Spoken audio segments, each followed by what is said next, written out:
Xəliq müəllim, dünənki gün Aşura günü idi. Bugünkü gün isə 26 iyul Silahlı Qüvvələr gününə düşür və bu gün də Cümə gününə təsadüf edir. Bu iki gün haqqında nə deyə bilərdiniz? Teşekkür ederim sualınıza göre. Dünənki Aşura günü İslam tarixində çox müqəddəs gündür.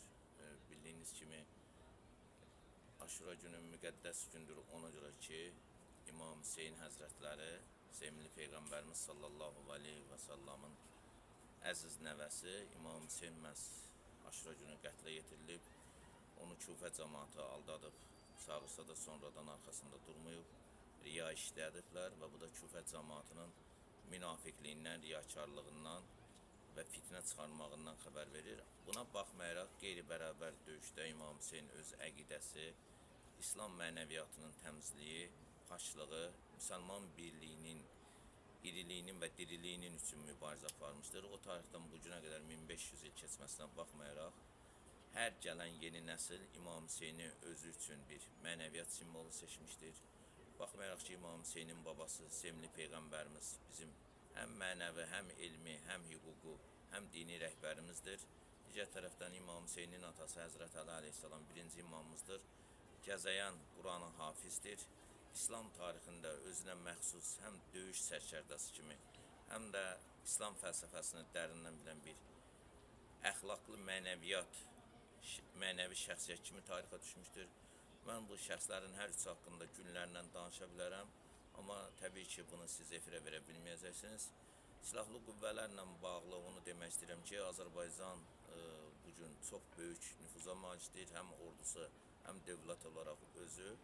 Birinci Qarabağ Savaşında təxminən 28.700 şəhidimiz var idi. İkinci Qarabağ Savaşında 44 günlük müharibədə 3200 şəhidimiz var. Şəhidlərimizin yeri onsuz da məkanı cənnətdir. Onlar sorğu-sualsız cənnətdə müjdələniblər. Və bu dövlət bizə əmanətdir. 26 iyun Silahlı Qüvvələr günündə məhz bugünkü əziz günə, Cümə gününə təsadüf edir.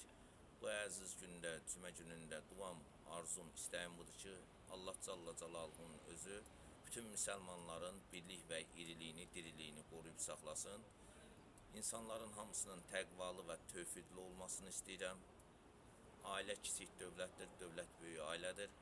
Ailə başçıları istəyir ata, istəyir ana nə qədər təqvalı, imanlı olsa, bir o qədər cəmiyyətə tərbiyəli, əxlaqlı qız və oğlan övladları verə biləcəkdir.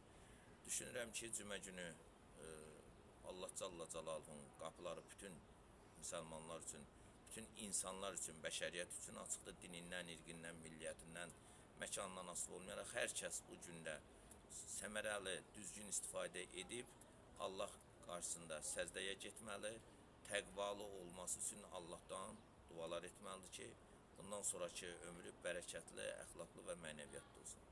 Mən elə gəlir ki, sizin sualınızın hər iki hissəsinə səmimi cavab verə bildim. Diqqətinizə görə təşəkkür edirəm. Bəli, çox sağ olun, təşəkkür edirəm geniş məlumat üçün. Allah'a əmanət olun.